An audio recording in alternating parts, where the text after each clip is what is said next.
За 40% е порасната недовербата на граѓаните во судството во рок од една година, вели народниот правобранител Иџет Мемети.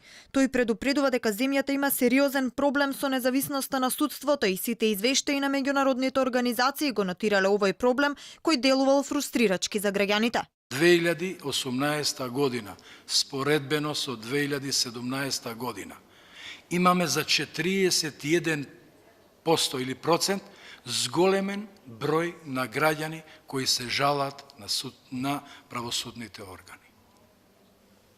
Додека 2017 година имавме 576, оваа година до сега, имаме уште неколку дена, имаме 811.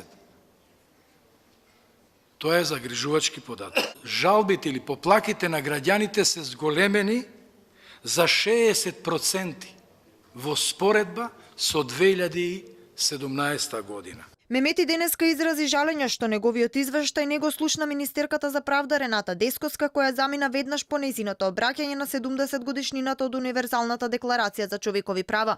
Тој им порача на властите дека е доста од импровизации. И американскиот амбасадор Джес Бејли кажа дека Македонија мора да се залага за поголема судска транспарентност за да се врати довербата на граѓаните. Судските постапки требало да се одвиваат транспарентно и пред очите на јавноста. Многу се зборува за потребата за голема транспарентност, судска транспарентност во Македонија. Транспарентноста не само што ги штити правата на обвинетиот, туку исто така ја поттикнува и јавната доверба во судскиот систем.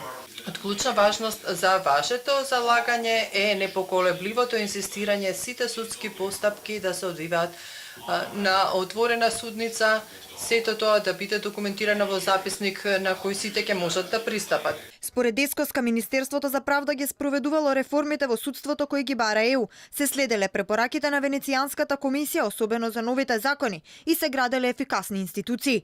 За тоа дека Македонија има само неколку месеци до извештајот на Европската комисија, до кога ќе треба да испорача квалитетни реформи, судијата Маргарита Цаца Николовска, председател на Институтот за човекови права, пред неколку денови порача дека законите ќе се донесат, но ќе треба долг временски период за имплементација на истите.